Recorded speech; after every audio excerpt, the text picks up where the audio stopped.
Hi friends, പുതിയൊരു വീഡിയോയിലോട്ട് എല്ലാവർക്കും സ്വാഗതം. നമ്മൾ പല ആൾക്കാർക്കും അറിഞ്ഞൂടാത്ത ഒരു കാര്യമാണ്, നമ്മൾ വീടിൻ്റെ ഫ്ലോറിൽ നിന്നും ടോപ്പ് ലെവൽ, അതായത് തട്ട് മെയിൻ സ്ലാബിൻ്റെ ലെവൽ നമുക്ക് എത്ര അടി ഹൈറ്റ് വേണം നമ്മൾ കെട്ടാൻ നേരത്ത്. നമ്മൾ സാധാരണ നമ്മളെ തറയിൽ നിന്ന് 3.10 നമ്മുടെ ഹൈറ്റ് വരുന്നത്. അപ്പോൾ 3.10 എന്ന് പറയുമ്പോൾ നമ്മൾ ഈ ലിൻഡിൽ കോൺക്രീറ്റ് കഴിഞ്ഞിട്ട് അതിൻ്റെ മുകളിൽ 4 വരി കല്ല് വരും. അതായത് ഹോളോ ബ്രിക്ക് ആണെങ്കിൽ 4 വരി കട്ട വെച്ചാണ് നമ്മൾ കെട്ടുന്നത്. അപ്പോൾ അങ്ങനെയാണോ പല ആൾക്കാരും ചെയ്യുന്നത്? കാരണം ചില ആൾക്കാർ ലാഭം നോക്കാൻ വേണ്ടി 1 വരി കുറയ്ക്കും, അതായത് 3 വരിയാക്കും. കാരണം ഒരു 3.10 ഹൈറ്റ് ഒന്നും വെക്കില്ല. അപ്പോൾ യഥാർത്ഥമായിട്ട് നമുക്കുള്ള ഹൈറ്റ് എത്രയാണ് വേണ്ടത്? അപ്പോൾ ഇത് നമ്മൾ സൈറ്റിൽ ഇവിടെ നിന്ന് ലിൻഡിൽ പൊളിച്ച് നമ്മൾ ഇതിൻ്റെ മേളിൽ നമ്മൾ ഹോളോ ബ്രിക്ക് കെട്ടാൻ പോവുകയാണ്.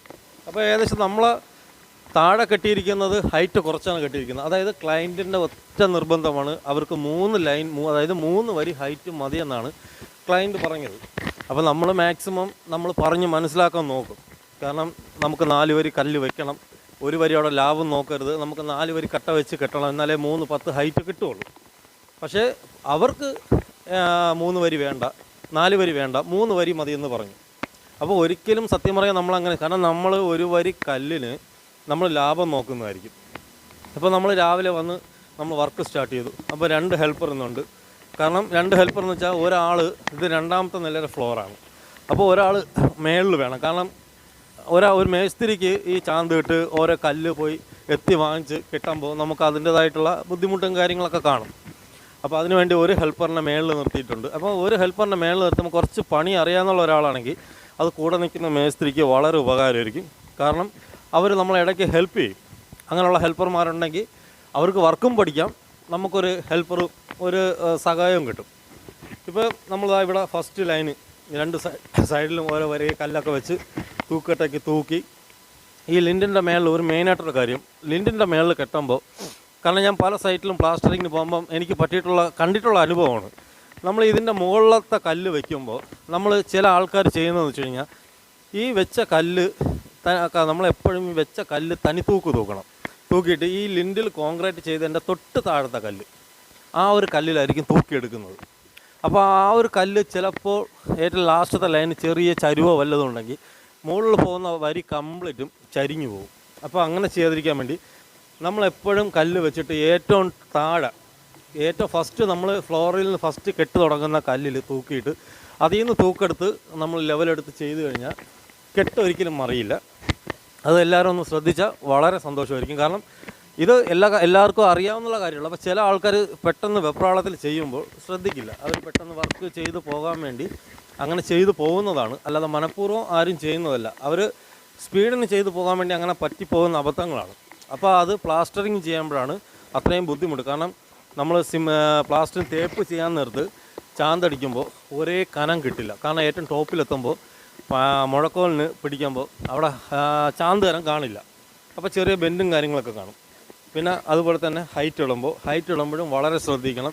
കാരണം നമ്മൾ ഹൈറ്റ് ഇട്ട് ചെയ്യുമ്പോൾ മാക്സിമം സേഫ്റ്റി നോക്കി നല്ല രീതിയിൽ ത്ലാം എല്ലാം ഇട്ട് അതിൻ്റെ മേളിൽ പലകയൊക്കെ ഇട്ട് അത്രയും നല്ല കെയർ ചെയ്ത് നമ്മൾ നിൽക്കണം. കാരണം നമുക്ക് എന്തെങ്കിലും ഒരു ചെറിയൊരു മിസ്റ്റേക്ക് വല്ലതും വന്ന് നമുക്ക് എന്തെങ്കിലും പറ്റിക്കഴിഞ്ഞാൽ നമ്മൾ തന്നെ കാണും, വേറെ ആരും കാണില്ല. 1-2 ദിവസം ഇതിൻ്റെ ഓണർ വന്ന് നോക്കും. അതുകൊണ്ട് മെയിനായിട്ട് ചെയ്യുമ്പോൾ ഫസ്റ്റ് സേഫ്റ്റി നോക്കുക. അപ്പോൾ നമ്മൾ പറഞ്ഞു വന്നത്, എപ്പോഴും നമ്മൾ ചെയ്യാൻ നേരത്ത് 3.10, ഈ 3.10 വെച്ചില്ല നമ്മൾ 1 വരി കുറയ്ക്കുമ്പോൾ അതിൽ വരുന്ന ബുദ്ധിമുട്ടും കാര്യങ്ങളെന്ന് വെച്ച് കഴിഞ്ഞാൽ, ഒന്ന് ഷട്ടറിങ്ങിൻ്റെ വർക്ക്. കാരണം ഷട്ടറിങ്ങിൻ്റെ വർക്ക് എന്ന് പറയുന്നത് അവരുടെ മുട്ടിൻ്റെ ഹൈറ്റ് 10 അടിയാണ്. അപ്പം 10 അടിയായിരിക്കും അവർ മുട്ട് കട്ട് ചെയ്ത് കൊണ്ടുവരുന്നത്, കാരണം തട്ടടിച്ചിട്ട് സപ്പോർട്ട് ചെയ്യാൻ വേണ്ടി. അപ്പോൾ നമ്മൾ ഈ 10 അടി ഇല്ല എന്നുണ്ടെങ്കിൽ അവർക്ക് രണ്ടാമത് മുട്ട ഒന്നെങ്കിൽ ചരിച്ച് കൊടുക്കേണ്ടി വരും. അപ്പോൾ ഒരിക്കലും ഷട്ടറിങ് ചെയ്യുമ്പോൾ മുട്ട ഒരുപാട് ചരിച്ച് കൊടുക്കാൻ പാടില്ല. അങ്ങനെ ചരിച്ച് കൊടുക്കുന്നത് അത് റിസ്ക്കാണ്. കാരണം തട്ട് കോൺക്രീറ്റ് ഒക്കെ ചെയ്യുമ്പോൾ ചിലപ്പോൾ മുട്ട കൊണ്ട് സ്ലിപ്പ് ആവാൻ ചാൻസ് കൂടുതലാണ്. അപ്പോൾ പിന്നെ അല്ലെങ്കിൽ രണ്ടാമത്തെ ഓപ്ഷൻ, ഈ മുട്ട് കംപ്ലീറ്റും കട്ട് ചെയ്യേണ്ടി വരും. അപ്പോൾ അങ്ങനെ കട്ട് ചെയ്യുമ്പോൾ ഇവർക്ക് ആ മുട്ട് അടുത്ത സൈറ്റിൽ കൊണ്ടുപോകുമ്പോൾ അവിടെ ഹൈറ്റ് കുറവായിരിക്കും. അപ്പോൾ അവർക്ക് ഒരുപാട് മുട്ടും കാര്യങ്ങളൊക്കെ വേസ്റ്റ് വരും. അപ്പം രണ്ടാമത്തെ കാര്യം, നമ്മൾ ഈ 1 വരി ലാഭം നോക്കിയിട്ട് കാര്യമില്ല. കാരണം ഭാവിയിൽ നമ്മളിപ്പോൾ സീലിംഗ് ചെയ്യണം, നമുക്ക് മൈൻഡിൽ സീലിംഗ് ചെയ്യണമെന്നൊക്കെ വിചാരിച്ച് നമ്മൾ സീലിംഗ് ചെയ്യാൻ നിൽക്കുമ്പോൾ നമുക്ക് ഒരുപാട് ഹൈറ്റ് കുറയും, നമുക്ക് സീലിംഗ് ചെയ്യാൻ പറ്റില്ല. പിന്നെ ഈ ഫാനൊക്കെ തൂക്കുമ്പോൾ ഒരുപാട് ഹൈറ്റ് കുറവായിരിക്കും. അതുമല്ലാതെ ചൂട്, കാരണം ഈ 10 വരിയല്ല, നമ്മൾ മൊത്തം 10 അടി ഹൈറ്റ് ഇല്ല എന്നുണ്ടെങ്കിൽ നമ്മൾ ഫാനൊക്കെ തൂക്കുമ്പോൾ നല്ല ഹൈറ്റ് കുറവായിരിക്കും. കാരണം വീടിന് മൊത്തത്തിൽ ഹൈറ്റ് കുറവായിരിക്കും. അപ്പോൾ പോപ്പുലറായിട്ട് നമ്മൾ 10 വരി, കാരണം 10 അടി ഹൈറ്റ് തന്നെ വേണം. 10 അടി ഹൈറ്റ് വെച്ചില്ലെങ്കിൽ നമുക്കത് ഭാവിയിൽ ഒരുപാട് ദോഷങ്ങളുണ്ടാകും. കാരണം ഒന്നാമത്തെ കാര്യം ചൂട്. കാരണം നിങ്ങൾക്ക് എല്ലാവർക്കും അറിയാവുന്നതാണ്, ഈ ഹോളോ ബ്രിക്കൊക്കെ വെച്ച് കെട്ടുമ്പോൾ അത്യാവശ്യം നല്ല രീതിയിൽ ചൂടുണ്ട്. അത് ഹോളോ ബ്രിക്ക് എന്നല്ല, ഇഷ്ടിക വെച്ച് കെട്ടിയാലും ഇപ്പോഴത്തെ കാലാവസ്ഥയിൽ നല്ല ചൂടുണ്ട്. പിന്നെ ഹൈറ്റ് കുറച്ച് കുറവായിരിക്കും, അങ്ങനെയുള്ള പ്രശ്നങ്ങൾ വരും. പിന്നെ ഷട്ടറിങ്കാർക്ക് ഒരുപാട് മുട്ടുകൾ വേസ്റ്റ് വരും. അപ്പോൾ ഏകദേശം ഒരു വരി നമ്മൾ ലാഭം നോക്കാതെ ഇരിക്കുന്നതാണ് നല്ലത്. കാരണം ഒരു വരി ഏകദേശം ഒരു 10, 100, 150 കല്ലാകുമെങ്കിൽ അത് വലിയൊരു നഷ്ടമാണെന്ന് ഞാൻ ഒരിക്കലും പറയില്ല. പിന്നീട് ഒരു സമയത്ത് നമുക്ക് ഇത്തിരി പൈസ കിട്ടി, ഇത്തിരി സീലിംഗ് ചെയ്യണം, അതായത് അടിയിൽ സീലിംഗ് ഒക്കെ ചെയ്യാൻ വേണ്ടി നിൽക്കുമ്പോൾ നമുക്ക് ഒരിക്കലും സീലിംഗ് ചെയ്യാൻ പറ്റില്ല. അപ്പോൾ പല ആൾക്കാരും ശ്രദ്ധിക്കാതെ പോകുന്ന കാര്യമാണ്. അതുകൊണ്ട് മാക്സിമം വീട് വയ്ക്കുന്നവർ, ഞങ്ങൾ ഇവിടെ പറഞ്ഞു നമുക്ക് 4 വരി വേണ്ടേ എന്ന് പറഞ്ഞപ്പോൾ എൻ്റെ ക്ലയൻറ്റ് ഉറച്ച തീരുമാനം, അവർക്ക് 3 വരി മതി, 1 വരിക്ക് നമുക്ക് കുറച്ച് അത്രയും ലാഭമല്ലേ എന്ന് പറഞ്ഞു. അപ്പം നമ്മളെക്കൊണ്ട് പറ്റുന്ന രീതിയിൽ നമ്മൾ പറഞ്ഞത് മനസ്സിലാക്കി. പക്ഷേ അവർക്ക് 3 വരി മതിയെന്ന് പറഞ്ഞു. അപ്പോൾ ഞാൻ ഈ ചെയ്യുന്ന അബദ്ധം ഇനി ചെയ്യുന്ന ആൾക്കാർ ഒന്ന് ശ്രദ്ധിച്ചാൽ കൊള്ളാം. കാരണം ഒരിക്കലും ഇങ്ങനെ ചെയ്യരുത്. 4 വരി നമ്മൾ വെച്ച് കെട്ടിക്കഴിഞ്ഞാൽ അത് അത്രയ്ക്കും നല്ലതായിരിക്കും. അതുകൊണ്ട് മാക്സിമം അതെല്ലാവരും ഒന്ന് ശ്രദ്ധിച്ചാൽ അത്രയും നല്ലതായിരിക്കും. പിന്നെ ഇവിടെ ഇപ്പോൾ നമ്മൾ ഫുൾ, അതായത് കംപ്ലീറ്റും 3 വരിയാണ് വയ്ക്കുന്നത്. അപ്പോൾ 3 വരി ആകുമ്പോൾ നമുക്ക് ഏകദേശം 298 കല്ലിൻ്റെ കെട്ടാണ് ഇവിടെ വരുന്നത്. അപ്പോൾ ഏകദേശം 298 കല്ല് നമ്മൾ കെട്ടി തീർത്തിട്ട് നമ്മൾ ഇനി അങ്ങോട്ട് വരുന്ന മഴയാണ്. അപ്പോൾ ഇപ്പോഴേ നല്ല മഴയാണ്, കല്ലൊക്കെ നനഞ്ഞ് നല്ല ബുദ്ധിമുട്ടായിട്ട് ഇരിക്കുകയാണ്. കാരണം നമുക്ക് മഴയെന്നും പറഞ്ഞ് മാറി നിന്ന് കഴിഞ്ഞാൽ ഇത് എത്രയും പെട്ടെന്ന് കെട്ടി നമുക്ക് വാർത്ത് കഴിഞ്ഞാൽ പിന്നെ പ്രശ്നമില്ല. കാരണം ഇനിയിപ്പോൾ മഴയൊക്കെ ആകുമ്പോൾ നമ്മൾ ഈ മെയിനായിട്ടുള്ള വർക്കുകളെല്ലാം സ്റ്റോപ്പ് ചെയ്യും. അപ്പോൾ സ്റ്റോപ്പ് ചെയ്തിട്ട് കുറച്ച് മെയിൻ്റനൻസ് വർക്കുകളുണ്ട്, അപ്പോൾ അതിലോട്ട് അങ്ങ് ഇറങ്ങും.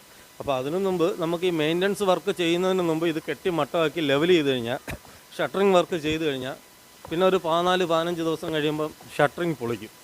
അപ്പോൾ പിന്നെ നമുക്ക് മഴയായാലും നമുക്ക് അകത്ത് ഒരു പ്ലാസ്റ്ററിങ് ചെയ്യാം. കാരണം ഇപ്പം നമ്മളെ സാഹചര്യത്തിൽ നമുക്ക് കംപ്ലീറ്റ് ഉള്ളത് പുറം പണികളാണ്. അപ്പോൾ അതിൻ്റേതായിട്ടുള്ള കുറച്ച് ബുദ്ധിമുട്ടും കാര്യങ്ങളുണ്ട്. അതുകൊണ്ടാണ് നമ്മൾ ഇങ്ങനെ ചെയ്യുന്നത്. അപ്പോൾ എൻ്റെ ഈ വീഡിയോ കാണുന്ന പല സുഹൃത്തുക്കളും ഈ കൺസ്ട്രക്ഷൻ ഫീൽഡുമായിട്ട് നിൽക്കുന്നതായിരിക്കും. മഴയായതുകൊണ്ട് അവർക്ക് വർക്ക് ചെയ്യാനോ അങ്ങനെയൊന്നും പറ്റാതെ ഒരു ബുദ്ധിമുട്ടും സാഹചര്യത്തിലാണ് നിൽക്കുന്നത്. അപ്പോൾ മാക്സിമം ഉള്ളവർ ഈ മഴ സമയത്ത് അകത്ത് കയറുക. മഴയില്ലാത്ത സമയത്ത് പുറം പണികൾ തീർത്തു കഴിഞ്ഞാൽ നമുക്ക് മഴ പെയ്താലും നമുക്ക് അകത്ത് നിന്ന് വർക്ക് ചെയ്യാൻ പറ്റും. Okay, thanks for watching.